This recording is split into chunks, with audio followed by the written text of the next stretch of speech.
Bertemu lagi melalui video ini dengan channel Resume Writer. Bedah CV, cara membuat CV yang disukai HRD dan user. Bagian pertama, waktu bagi HRD untuk membaca surat CV lamaran kerja.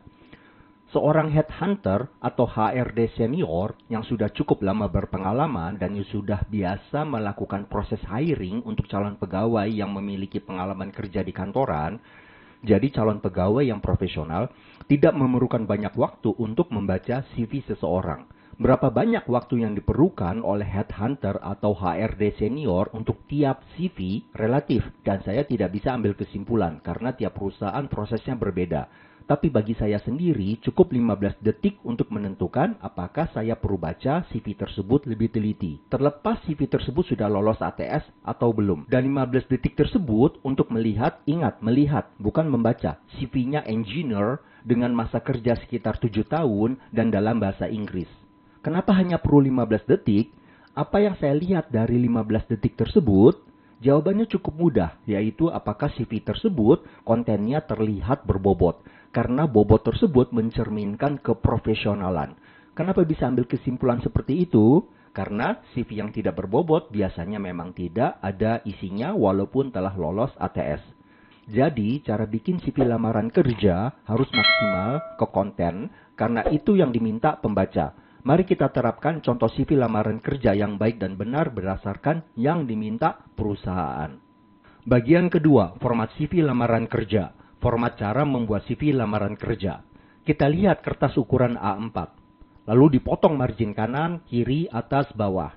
Standar margin Microsoft Word jangan pernah dirubah. Berarti sisanya hanya yang daerah kuning seperti di gambar. Sebelum kita lanjutkan pertanyaan, mengapa margin Microsoft Word tidak boleh dirubah?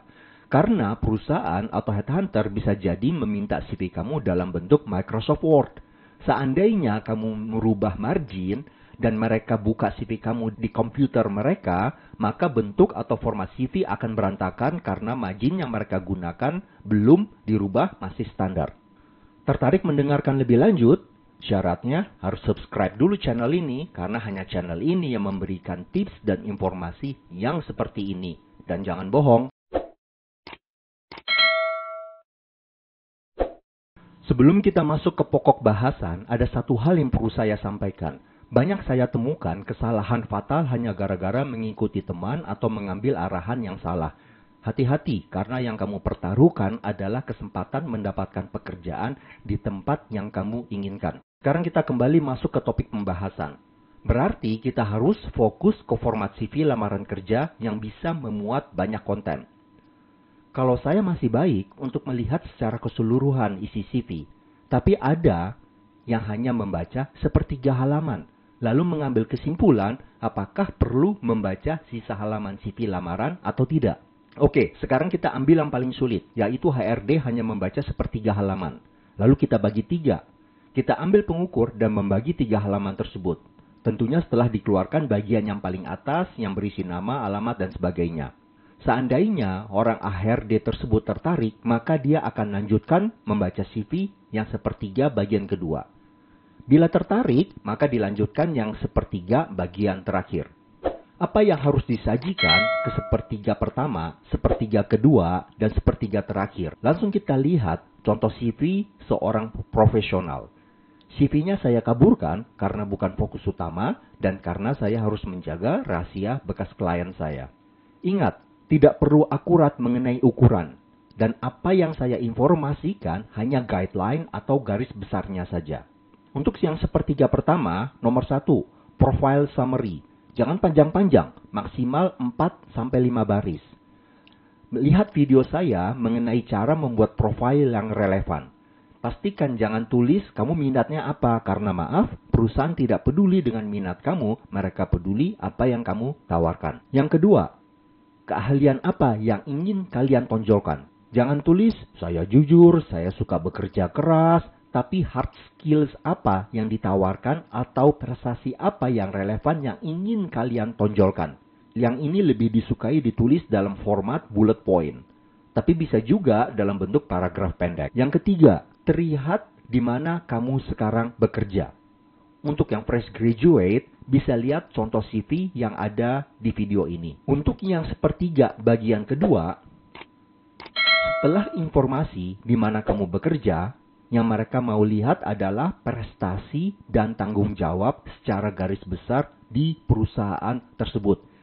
Ingat, prestasi secara ringkas boleh dimasukkan ke bagian sepertiga pertama untuk menarik minat pembaca. Tapi prestasi tersebut harus tetap ditulis lebih terperinci per perusahaan. Jangan digabung, karena mereka mau lihat prestasi kamu di tiap perusahaan. Untuk prestasi atau achievement atau accomplishment, urutkan penulisan sesuai nilai jualnya dan relevansi dengan posisi yang ada.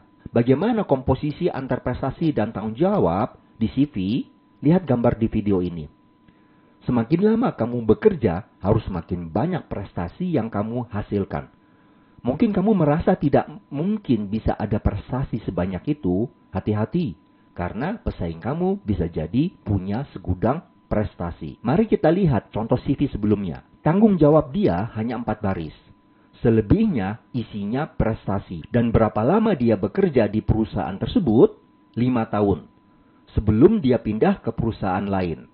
Jadi, walaupun dia hanya bekerja selama 5 tahun di perusahaan tersebut, tapi karena total pengalaman kerjanya sudah lebih dari 10 tahun, maka dia harus bisa menyajikan seperti kotak warna ungu. Ada yang bilang, cukup posisi ditulis di CV, dan tanggung jawab tidak perlu ditulis. Dibilang, nanti saja bila dipanggil interview. Hati-hati mendengarkan saran seseorang mengenai CV. Kenapa saya mengambil kesimpulan bahwa tanggung jawab harus ditulis? Karena saya tidak pernah melihat 2 orang dengan posisi yang sama tapi di perusahaan yang berbeda mempunyai tanggung jawab yang sama. Dan semakin tinggi posisi seseorang, semakin berbeda jenis pekerjaannya. Dan untuk yang sepertiga terakhir, bisa jadi berisi pendidikan atau lanjutan ke halaman kedua. Yang ini tidak perlu saya jelaskan, karena konsepnya hampir sama dengan yang sepertiga bagian kedua. Baik, saya rasa cukup dulu sampai di sini. Jangan lupa subscribe, dan karena informasi yang kamu terima akan kamu gunakan terus sampai kamu pensiun atau tidak memerlukan CV lagi. Salah informasi di awal akan menghilangkan kesempatan bagus yang seharusnya bisa kamu dapatkan. Jangan lupa untuk berbagi ilmu dan informasi kepada yang lainnya dengan cara klik tombol share. Rezeki kamu tidak akan hilang dengan klik tombol share, bahkan kamu akan mendapatkan pahala karena telah ikut berbagi ilmu yang bermanfaat. Bila ada pertanyaan, silahkan tulis di komentar. Good luck dan salam.